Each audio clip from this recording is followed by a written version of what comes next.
Hello everyone, I am Suman Pan. Here we are discussing about thermodynamics first law engineering application for open system in a steady flow.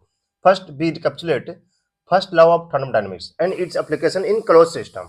The first law of thermodynamics क्या बतलाता है? It is based on conservation of energy. When a system undergoes a thermodynamic cycle, then the net heat supplied to the system from the surrounding is equal to the net work done by the system on its surrounding. And heat and work are mutual convertible.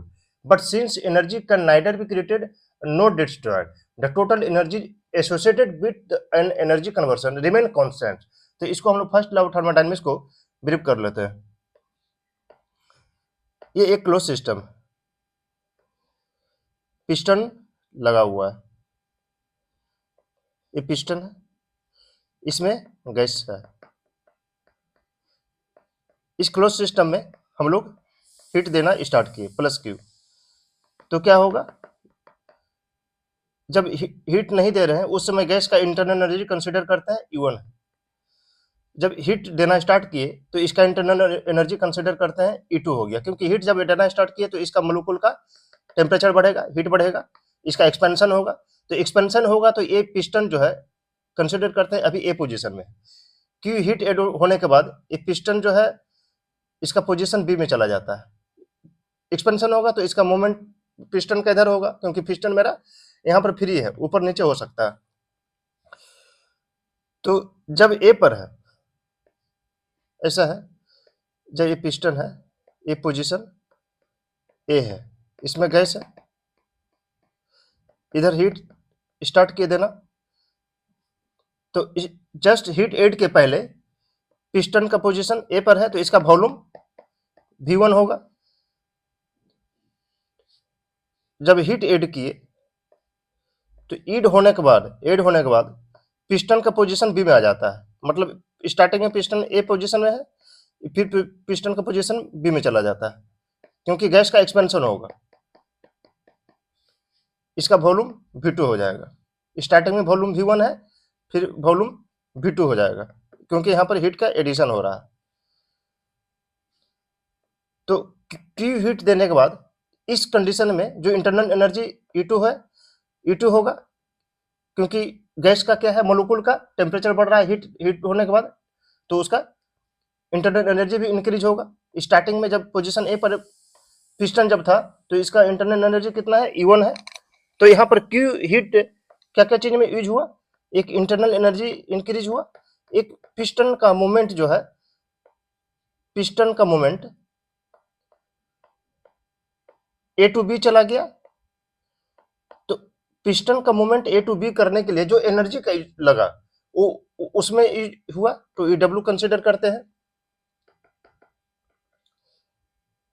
तो यहाँ पर W कितना हो जाएगा, यहाँ पर volume change हो रहा है, PdV, P कांस्टेंट है. P कांस्टेंट अब क्यों है, क्योंकि जैसे इसका प्रेशर बढ़ने लगा, पिस्टन क्या है, पिस्टन का मूवमेंट होने लगा, मतलब प्रेशर जो है कंपनसेट होने लगा. यहाँ पर यहाँ कांस्टेंट प्रेशर को ले रहे हैं. यदि पिस्टन का मूवमेंट यहाँ पर नहीं होता, उस कंडीशन को भी आगे हम लोग देखेंगे. तो PdV, तो V यहाँ पर V1 से V2 हो रहा है, वॉल्यूम इंक्रीज हो रहा है, तो P V2 माइनस V1 हो जाएगा. इस तरह Q का यूज हो गया E2 minus E1 plus V2 minus V1. तो इंटरनल एनर्जी कितना हो जाएगा, mCV T2 minus T1 plus PV2 minus V1. तो ओवरऑल जो यहाँ पर क्या हुआ, heat and work convertible, heat and work are mutually convertible. मतलब इस क्लोज सिस्टम में जिसमें पिस्टन ए लगा हुआ है, इसमें गैस है, इसमें हीट ऐड करना स्टार्ट हम किए, तो जो हीट इसमें ऐड किए उस हीट का कन्वर्सन क्या हुआ, वर्क में हुआ. वर्क में मतलब क्या हुआ, पिस्टन का मूवमेंट हुआ, पिस्टन का मूवमेंट करने के लिए जो वर्कआउट करना पड़ा, उसके बाद यहाँ पर जो इंटरनल एनर्जी भी चेंज हुआ मेरा E2 माइनस E1. ठीक है, गैस का एक्सपेंशन हो रहा है, गैस में हीट इंक्रीज हो रहा है, तो mCV T2 माइनस T1. ठीक है,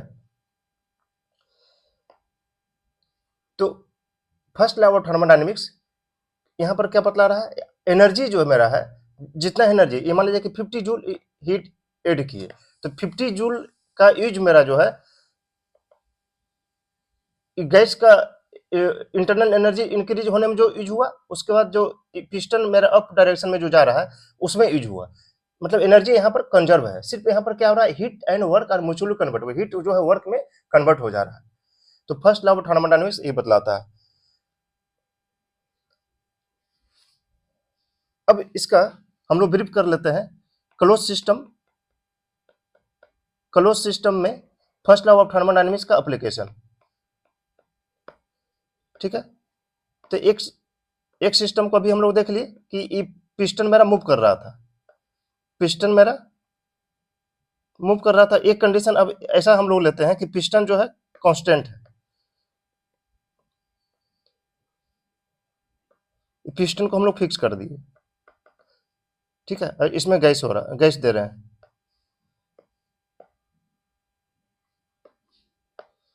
मतलब इसमें गैस है और पिस्टन मेरा यहाँ पर फिक्स है और इसमें हीट ऐड कर रहे हैं। तो क्या होगा,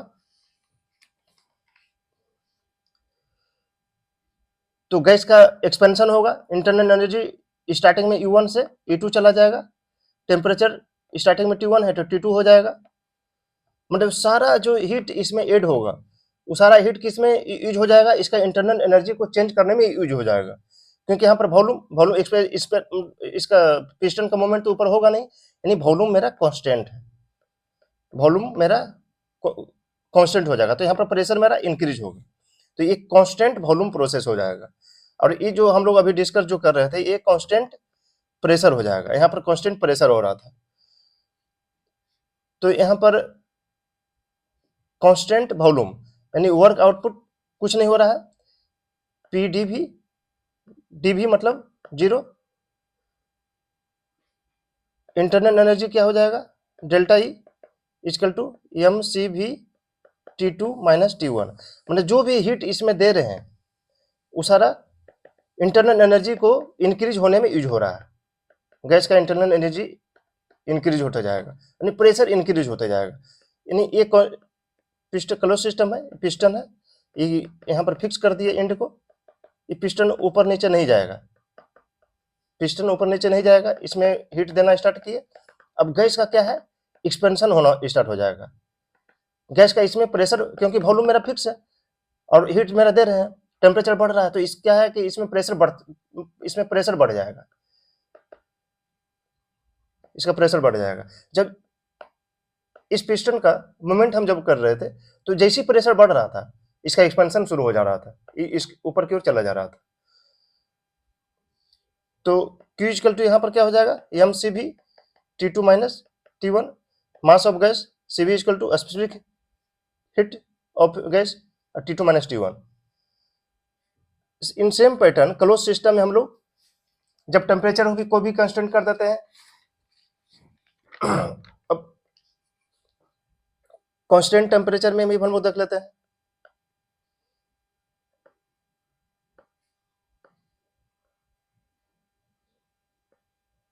ये पिस्टन है, ये गैस है, हीट दे रहे हैं लेकिन मेरा गैस का टेम्परेचर बढ़ना नहीं चाहिए, टेम्परेचर नहीं बढ़ेगा तो क्या होगा, इसका इंटरनल एनर्जी जीरो होगा। इंटरनल एनर्जी कब होगा हमारा, जब इसका टेम्परेचर गैस का बढ़ेगा, यानी mCV T2 minus T1, T2 difference इसका कुछ होगा नहीं, यदि टेम्परेचर गैस का स्टार्टिंग में T1 है तो T1 ही रहेगा क्योंकि टेम्परेचर इसका कांस्टेंट हमको रखना है। तो यहाँ पर इंटरनल एनर्जी क्या हो जाएगा, जीरो हो जाएगा, तो सारा जो Q जो यूज होगा वो किस में हो जाएगा, W में, और मतलब वर्कआउट में ही यूज हो जाएगा, यानी पिस्टन मेरा ऊपर जाएगा, तो W का यहाँ पर जो वैल्यू होता है PV log P1 by P2, ये सब हम लोग पूरा सारा डिस्कस ऑलरेडी कर चुके हैं।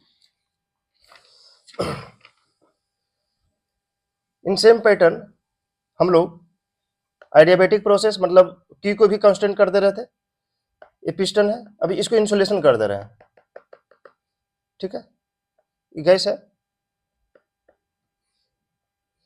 अब यहाँ पर हम लोग हीट सोर्स लगा दे रहे हैं, पूरा इंसुलेशन कर दिया है, ऐसा कुछ अरेंजमेंट बनाए कि यहाँ पर गैस है और यहाँ पर कुछ हीट सोर्स दे दिए, हीटर लगा दिए, ठीक है, मतलब मेरा अंदर से बाहर हीट कुछ नहीं निकलेगा। तो इस कंडीशन में जो वर्कआउट जो हो रहा था P1 V1 minus P2 V2 minus sigma minus 1, तो इसका ऑलरेडी हम लोग सब डिटेल से डिस्कशन कर चुके हैं। तो ये ओपन क्लोज सिस्टम में हम लोग देख चुके हैं, अभी डिस्कस किए। अब ओपन सिस्टम में हम लोग देखते हैं ओपन सिस्टम में क्या होता है।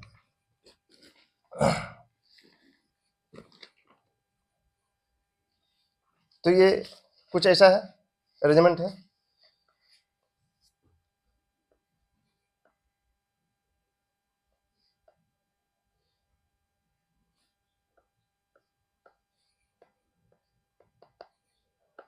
मतलब इसमें गैस इंटर हो रहा है, जस्ट ये मेरा डीजल इंजन और पेट्रोल इंजन का सिलेंडर, मतलब कुछ ऐसा ही रहता है। इसमें एयर इन होता है और ऑयल इन होता है, यहाँ पर इग्नाइट होता है, फिर यहाँ पर आउटलेट होता है, पिस्टन उस्टन लगा रहता है, उसका मूवमेंट होता है क्रैंकशाफ्ट का, पिस्टन का। तो इसका वॉल्यूम हम लोग V1 लिए, इसका वॉल्यूम यहाँ पर हम लोग V2 कंसिडर कर दिए। तो इस वॉल्यूम में जो मास पर सेकंड होगा वो उतना ही यहाँ पर सेम होगा, मतलब जो एनर्जी इधर आ रहा है सेम एनर्जी इधर जा रहा है। तो ये डेटम लाइन हम लोग लिए थे, ये Z1 है, ये Z2 है। तो यहाँ पर क्या है, ओपन सिस्टम कैसे हो रहा है, क्योंकि इधर मेरा गैस आ रहा है, इधर गैस मेरा जा रहा है, और ये सब सारा सिस्टम जो हम लोग डिस्कस किए थे ये सारा क्लोज सिस्टम था। इसमें ना तो एंट्री हो रहा है ना तो एग्जिस्ट हो रहा है। यहाँ पर क्या हो रहा है, गैस का फ्लो हो रहा है, ठीक है। अब इधर प्रेशर मेरा P1 है, इधर प्रेशर मेरा P2 है। तो यहाँ पर जो एनर्जी इक्वेशन, इसको 1 लेते हैं, इसको 2 लेते हैं, U1 plus P1 V1 plus C1 का होल स्क्वायर। यहाँ पर जो वेलोसिटी होगा गैस का उसको C1 लिए, C1 का होल स्क्वायर बाय 2, क्योंकि यहाँ पर यूनिट मास है, काइनेटिक एनर्जी क्या होता है mv स्क्वायर बाय 2 होता है, तो यूनिट मास पर ले रहे हैं, तो यहाँ पर मास इक्वल टू 1 हो गया। यहाँ पर गैस का वेलोसिटी C1 है 1 पर,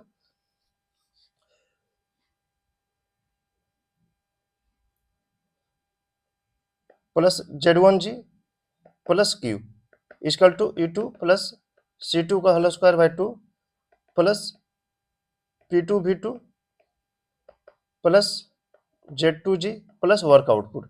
अब यहाँ पर क्या हुआ, ये गैस यहाँ पर आया, इसका एक्सपेंशन हुआ, ठीक है। तो गैस का में हीट का यहाँ पर एडिशन हुआ, यहाँ पर वर्क आउटपुट हुआ, मतलब जो इधर जो गैस निकला इसमें गैस का हीट का एडिशन हो रहा है, मतलब जो भी प्रोसेस इसमें होगा। फिर जैसे डीजल इंजन में क्या होता है, गैस इंटर हुआ, पिस्टन का मूवमेंट होता है, हीट का एडिशन होता है, वर्क आउटपुट होता है। तो 1 पॉइंट पर यहाँ पर हम लोग कंसिडर कर रहे हैं गैस का कुछ इंटरनल एनर्जी होगा, गैस को फ्लो करने के लिए इतना एनर्जी लग रहा है P1 V1, प्लस गैस का काइनेटिक एनर्जी होगा, पोटेंशियल एनर्जी होगा mgh, तो m का वैल्यू यूनिट मास के लिए हम लोग कंसिडर कर रहे हैं, प्लस पिस्टन, मतलब इसके अंदर कुछ हीट का एडिशन हो रहा है, इसमें कंप्रेशन हो रहा है। फिर आउटपुट मेरा कितना निकला, फिर आउटपुट इस पोजीशन पर हम लोग देखते हैं, जो आउटपुट होगा E2 गैस का इंटरनल एनर्जी 2.2 पर, प्लस काइनेटिक एनर्जी, प्लस ये गैस का जो मूवमेंट के लिए जो एनर्जी हो रहा है, गैस के अंदर जो एनर्जी है P2 V2, प्लस ये पोटेंशियल एनर्जी हो गया mgh 0.2 पर है तो G2h Z2G, प्लस ये गैस के द्वारा आउटपुट हुआ गया। तो यहाँ पर U प्लस PV क्या होता है, मेरा H1 होता है, एंथैल्पी होता है। तो इसको फिर हम लोग H1 किए, C1 का whole square plus Z1G plus Q।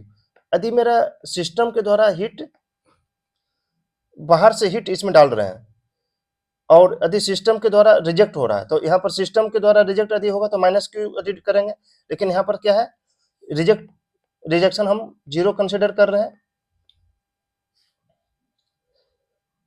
तो साइन कन्वेंशन भी हम लोग कहीं कहीं पर हम लोग देखेंगे, इसका यूज में साइन कन्वेंशन को भी यूज करना है।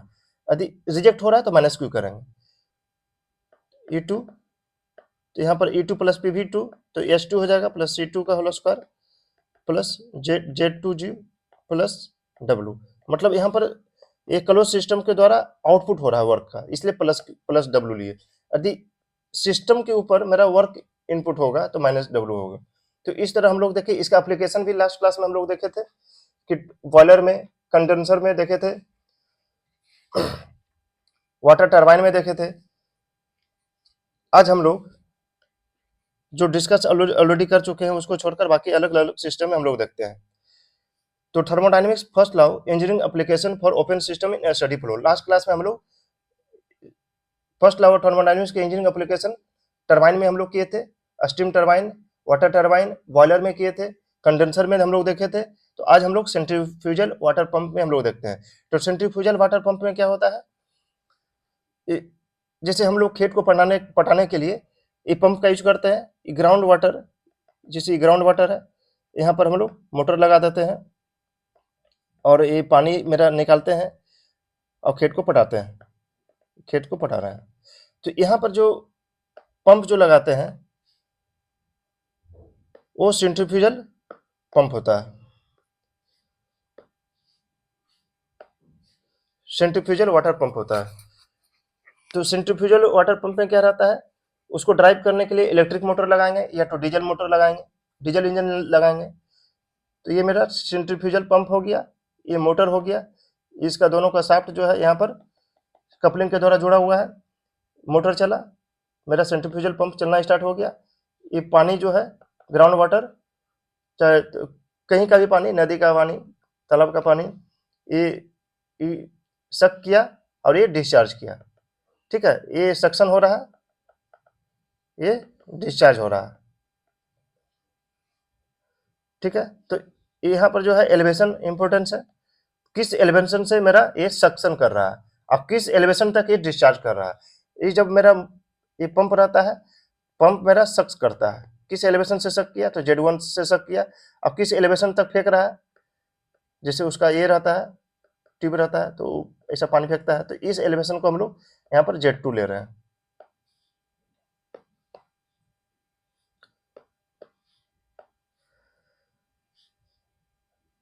तो यहाँ पर जो है ये ग्राउंड वाटर कंसिडर करते हैं, ग्राउंड वाटर को Z1 एलिवेशन से ये सक कर रहा है और इसको Z2 एलिवेशन तक ये, इसको मान लेते हैं लैंड है, लैंड में ये पानी को इससे जो खेत यहाँ पर है, चाहे हम लोग पानी को सक किए और टंकी में भर रहे हैं, तो Z2 एलिवेशन तक हम लोग पानी को डिस्चार्ज कर रहे हैं। तो इस कंडीशन में मेरा फर्स्ट लॉ ऑफ थर्मोडायनेमिक्स को अप्लाई करना है। तो in centrifugal water pump, work is required to run the pump and this may be supplied from an external source such as an electric motor, diesel engine। तो इस centrifugal pump को drive करने के लिए external source का यहाँ पर use कर रहे हैं, इलेक्ट्रिक मोटर और डीजल इंजन को यूज कर रहे हैं। तो वर्क इज रिक्वायर्ड, यहाँ पर क्या हो गया, इलेक्ट्रिक मोटर में जो हम लोग पंप को ड्राइव करने के लिए, इस पंप को ड्राइव करने के लिए हम लोग एक्सटर्नल वर्कआउट कर रहे हैं, W इसमें मतलब ड्राइव कर रहे हैं। वो ये मतलब वर्क कहाँ से आ रहा है, इलेक्ट्रिक मोटर से आ रहा है, या तो यहाँ पर डीजल इंजन लगा देंगे, उसके द्वारा जो वर्कआउट होगा, आउटपुट होगा, इसको ड्राइव करने के लिए यूज होगा। तो यहाँ पर Q इक्वल टू 0 है, मतलब ये जो पानी का जो हीट जो होगा, सक्शन और डिस्चार्ज दोनों में सेम होगा, मतलब हीट एडिशन और रिडक्शन कुछ नहीं हो रहा है। इसका मतलब जब हीट का रिडक्शन और रिडक्शन नहीं हो रहा है, एडिशन और रिडक्शन, तो टेम्परेचर भी कांस्टेंट है, तो उसका इंटरनल एनर्जी भी 0 होगा, क्योंकि इंटरनल एनर्जी के लिए चेंज होने के लिए mCV T2 माइनस T1 चाहिए। तो यहाँ पर टेम्परेचर मेरा 0 है, तो इंटरनल एनर्जी भी 0 होगा।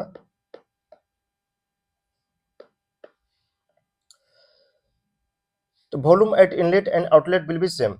तो ये जो सक्शन का जो पाइप है और डिस्चार्ज का भी पाइप सेम होगा, क्योंकि जितना सक होगा उतना डिस्चार्ज होगा, जितना वॉल्यूम यूनिट टाइम में सक्शन होगा, मतलब 5 लीटर पानी यूनिट एक टाइम में यहाँ पर सक हुआ पर सेकेंड, डिस्चार्ज भी 1 सेकंड में उतना ही होगा, जितना सक्शन होगा उतना डिस्चार्ज होगा।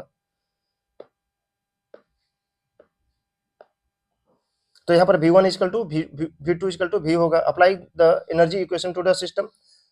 तो इसको हम लोग जो अभी इक्वेशन निकाले थे उसमें अप्लाई करेंगे तो कुछ इस तरह इक्वेशन हमको मिलेगा।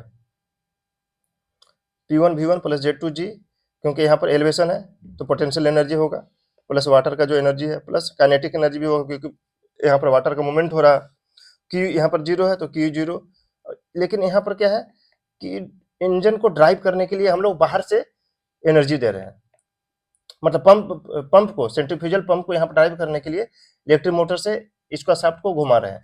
तो शाफ्ट को घुमाने के लिए यदि W एनर्जी से हम इसको W एनर्जी लग रहा है, मतलब 50 जूल लग रहा है, W इक्वल टू 50 जूल लग रहा है। तो यहाँ पर हम लोग सिस्टम से मेरा एनर्जी बाहर नहीं निकल रहा है, सिस्टम को ड्राइव करने के लिए हम एनर्जी दे रहे हैं W। तो यहाँ पर माइनस W हो जाएगा, साइन कन्वेंशन ऑलरेडी इस सब हम लोग discuss. The sign of W is negative because work is done on the system और वर्क इंटर्स द बाउंड्री। ठीक है, वर्क जो है बाहर से अंदर दे रहे हैं, इसलिए यहाँ पर माइनस साइन हो गया। तो इस तरह यहाँ पर इन ओपन सिस्टम में फर्स्ट लॉ ऑफ थर्मोडायनामिक्स को यहाँ पर हम लोग इंप्लीमेंट किए, ये सेंट्रीफ्यूजल वाटर पंप में हम लोग यूज किए। तो सेंट्रीफ्यूजल वाटर पंप से कोई भी प्रॉब्लम रहेगा इस तरह हम लोग यहाँ पर थॉट करेंगे, प्रॉब्लम को सॉल्व करेंगे। साइन कन्वेंशन भी इंपॉर्टेंट रहेगा कि माइनस W लेना है, प्लस W लेना है, कहाँ पर लेना है, ये सब चीज हम लोग को देखना। अब सेंट्रीफ्यूजल कंप्रेसर को देखते हैं। कंप्रेसर में क्या होता है, कंप्रेस करता है। अब एयर है उसको कंप्रेस करना है। अब यहाँ पर एयर आया कंप्रेसर में, यहाँ पर आउटलेट हो रहा है, मतलब यही कंप्रेस्ड एयर होगा। ठीक है, तो कंप्रेसर को ड्राइव करने के लिए भी इलेक्ट्रिक मोटर हम लोग दे रहे हैं। तो यहाँ पर कंप्रेसर जब कंप्रेस किया तो हीट एडिशन हुआ, तो ये सिस्टम से कुछ हीट मेरा बाहर रिडक्शन भी होगा।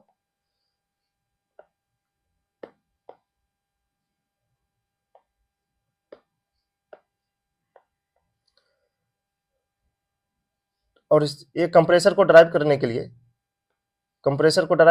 कुछ वर्क आउटपुट करना पड़ रहा है। ये मोटर दे रहा है या डीजल इंजन जो कुछ भी रहेगा उसको ड्राइव करने के लिए। तो कंप्रेसर का मेन फंक्शन क्या हुआ कि कंप्रेस करना। यदि इसका जो एयर इन का प्रेशर 50 पास्कल है तो इसका पास्कल को बढ़ाना 150 पास्कल कर देना, या जो भी रिक्वायरमेंट है। तो ये centrifugal compressor compress air and supply the same at moderate pressure and in large quantity. ठीक है, तो प्रेशर को इंक्रीज करना है। तो यहाँ पर हम लोग एलिवेशन को एज्यूम करते हैं 0 है, मतलब सारा सेम एलिवेशन में हो रहा है। Applying energy equation to the system, तो इंथैल्पी इनलेट गैस का प्लस उसका काइनेटिक एनर्जी होगा। इंथैल्पी मतलब इंटरनल एनर्जी प्लस PV। तो यहाँ पर क्या हो रहा है, कुछ हीट का जो है लॉस हो रहा है। हीट जब डेवलप हुआ तो कुछ हीट का लॉस भी होगा, इसलिए माइनस क्यू लिए। अब कोई कंडीशन में ऐसा रहेगा कि कंप्रेसर जो है आइडियाबेटिक है, ठीक है, पूरा इंसुलेशन कर दिए, तो उसमें क्या है कि हीट जो है 0 कर देंगे। तो ये सब प्रॉब्लम को सोल्व करते समय जैसा जहां पर कंडीशन रहेगा वैसा करना है। अब कुछ ऐसा भी कंडीशन हो सकता है कि कंप्रेसर है, कंप्रेसर में जो गैस गया कंप्रेस हुआ बाहर से और हीट ऐड कर रहे हैं, तो इसमें क्या हो जाएगा, प्लस क्यू हो जाएगा। मतलब कंप्रेसर में कंप्रेस किया तो उसमें हीट का एडिशन तो हुआ ही, हीट तो डेवलप हुआ ही, उसका एंथैल्पी तो बढ़ेगा ही, उसके बाद भी हीट का ऐड करेंगे तो प्लस क्यू हो जाएगा। लेकिन यहाँ पर हम जनरल कंडीशन में क्या है, कुछ हीट का लॉस होगा। जब अंदर में जब एयर गया उसका हीट बढ़ा तो कुछ इन्वायरमेंट में हीट का लॉस भी होगा, इसलिए हम यहाँ पर माइनस क्यू ले रहे हैं। जब मेरा गैस मेरा बाहर निकला तो उस कंडीशन में जो एंथैल्पी मेरा चेंज हो जाएगा, इनलेट था वो तो आउटलेट में, फिर उसका जो वेलोसिटी रहेगा। तो यहाँ पर क्या है, ये एंथैल्पी S2 जो ले रहे हैं मेरा कंप्रेस होने के बाद क्या है, और काइनेटिक एनर्जी कंप्रेस होने के बाद का वेलोसिटी है। आउटलेट में मतलब क्या हो गया, अब इसको हमको ड्राइव करने के लिए कंप्रेसर को W एनर्जी हमको इन करना पड़ रहा है, सिस्टम को देना पड़ रहा है, इसलिए यहाँ पर माइनस W लिए। यदि सिस्टम से मेरा बाहर में वर्क आउटपुट होता है, जैसे यहाँ पर था कि यहाँ पर गैस का एक्सपेंशन हुआ था, ठीक है, यहाँ पर हीट दे रहे थे तो ये मेरा ऊपर जा रहा था। इसका मतलब कि इस सिस्टम के द्वारा ये मेरा ड्राइव हो रहा था, तो वर्क आउटपुट हो रहा था। लेकिन यहां पर क्या हो रहा है, हमको कंप्रेसर को ड्राइव करने के लिए बाहर से मोटर से एनर्जी लेना पड़ रहा है। मोटर ड्राइव कर रहा है, मतलब मोटर इनपुट दे रहा है। अब एवापोरेटर में देखते हैं, एवापोरेटर कहां पर यूज होता है, रेफ्रिजरेशन में यूज होता है। तो एवापोरेटर में क्या होता है, रेफ्रिजरेंट लिक्विड फॉर्म में इन होता है और वेपर फॉर्म में बाहर होता है। तो ये जो रेफ्रिजरेंट है, मतलब इसके अंदर रेफ्रिजरेंट जा रहा है, लिक्विड तो वेपर, ये हीट लिया वेपर में कन्वर्ट हो गया।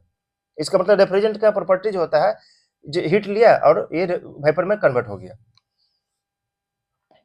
ठीक, जैसे स्टीम में क्या होता है, वाटर है, हीट लिया और वो स्टीम में कन्वर्ट हो गया। रेफ्रिजरेंट का भी प्रॉपर्टीज होता है, हीट लिया और वेपर में कन्वर्ट हो गया। तो यहाँ पर सिर्फ लेटेंट हीट का एडिशन हो रहा है। ठीक है, अब एवापोरेटर में क्या होता है कि जो फ्रिज रहता है, फ्रिज के अंदर जो टेम्परेचर जो मेरा बढ़ रहा है, उस टेम्परेचर को मेरे को एब्जॉर्ब करना है और उसको बाहर निकालना है। तो रेफ्रिजरेंट क्या करता है, उस एवापोरेटर क्या करता है, एवापोरेटर उसमें लगा रहता है और उस हीट को ऐड किया, ये लिक्विड फॉर्म में है, वो हीट किया, ये टेम्परेचर को बाहर निकाल दिया, पूरा सिस्टम जो भी रहता है निकाल देता है। तो an evaporator is an equipment used and in refrigeration plant to carry heat from the refrigerator to maintain the low temperature. ठीक है, here they represent liquid is passed through the evaporator and it comes out as vapor absorbing its latent heat from the surrounding of the evaporator। मतलब इसमें क्या हो रहा है, evaporator में एक एवापोरेटर जस्ट ये ट्यूब का एक अरेंजमेंट है, इसमें रेफ्रिजरेंट पास होता है। एवापोरेटर क्या है, ट्यूब का एक अरेंजमेंट, ऐसा अरेंजमेंट होता है जिसका यूज रेफ्रिजरेशन में किया जाता है और इस एवापोरेटर में रेफ्रिजरेंट का यूज किया जाता है। जैसे हम लोग कंडेंसर में क्या देखे थे, कंडेंसर क्या था, एक ट्यूब का अरेंजमेंट था जिसमें वाटर इन हो रहा है, वाटर आउटलेट हो रहा है, और स्टीम इन हो रहा है, स्टीम आउटलेट हो रहा है, नहीं स्टीम वाटर आउटलेट हो रहा है।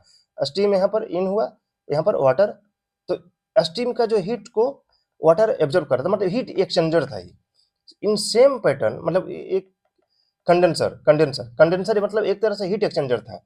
इन सेम पैटर्न एवापोरेटर भी हीट एक्सचेंजर है, एवापोरेटर भी हीट एक्सचेंजर है, लेकिन यहाँ पर हीट एक्सचेंज करने के लिए रेफ्रिजरेंट का यूज कर रहे हैं एवापोरेटर में। एवापोरेटर में हीट एक्सचेंज करने के लिए, मतलब जो अंदर में जो हीट डेवलप हो रहा है टेम्परेचर को मेंटेन करने के लिए, जैसे हीट में रहा, जैसे फ्रिज के अंदर कोई सामान रखे, उसका टेम्परेचर 40 डिग्री सेंटीग्रेड, ठीक है, तो मेरे को अंदर में टेम्परेचर 20 डिग्री सेंटीग्रेड ही मेंटेन करना है। तो 40 से 20 डिग्री तक लाने के लिए जो हीट को एब्जॉर्ब करेंगे, वो कौन एब्जॉर्ब करेगा, रेफ्रिजरेंट एब्जॉर्ब करेगा। जैसे कंडेंसर में क्या हो रहा था, जो स्टीम का जो टेम्परेचर जो एब्जॉर्ब कर रहा था, कौन यूज कर रहा था, एब्जॉर्ब कर रहा था, वाटर कर रहा था। जैसे कंडेंसर था, कंडेंसर में वाटर हम लोग फ्लो कर रहे हैं, इनलेट आउटलेट, और टरबाइन से मेरा जो स्टीम जो निकल रहा है, वो स्टीम का हीट कौन एब्जॉर्ब कर रहा था, वाटर एब्जॉर्ब कर रहा था।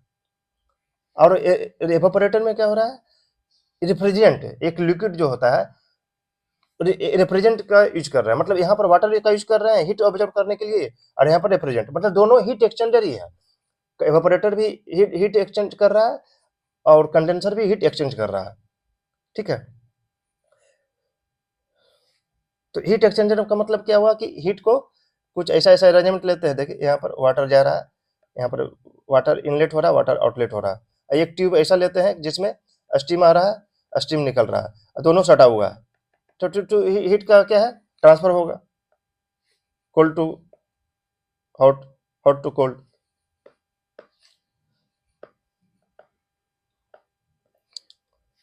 And comes out as a vapor absorbing its latent heat from the surrounding of the evaporator।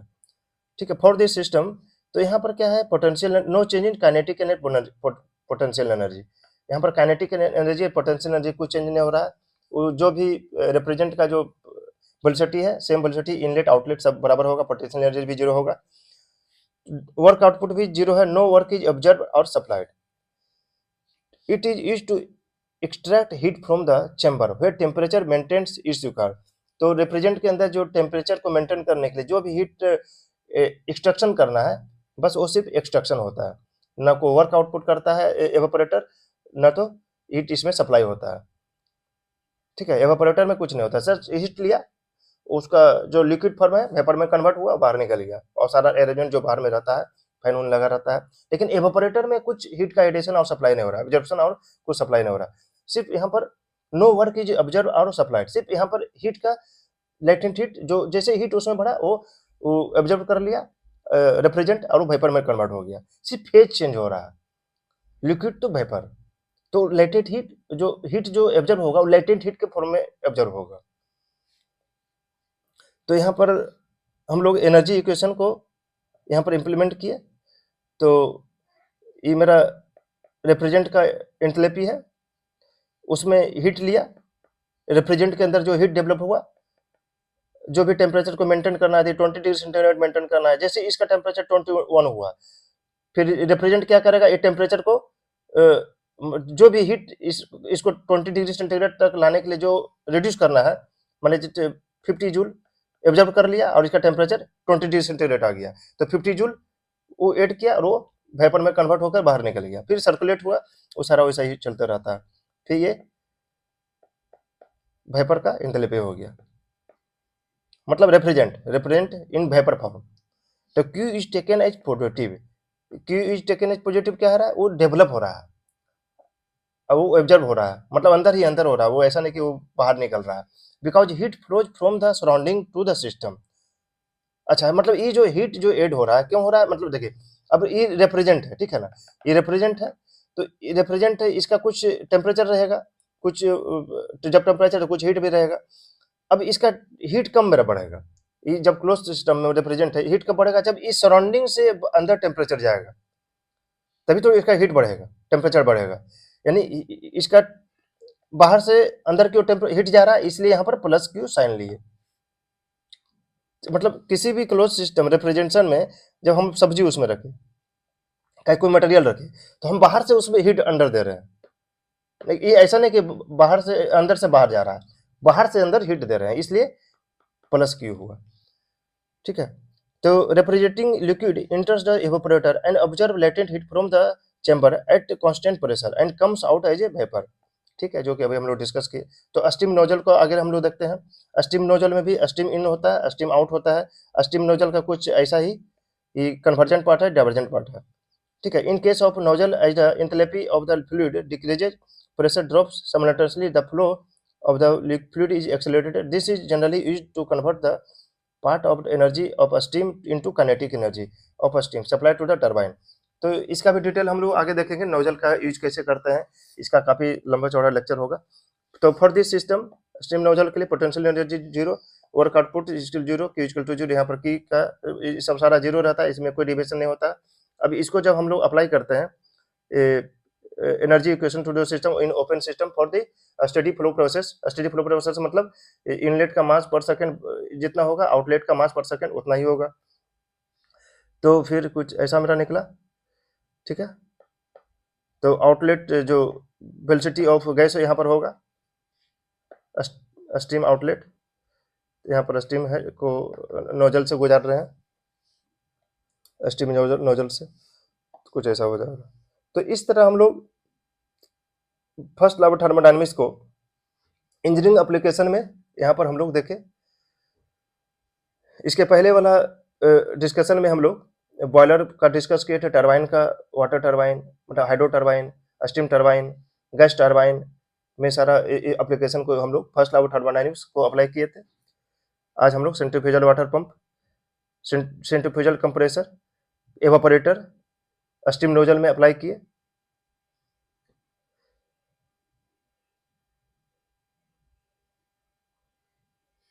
Thank you.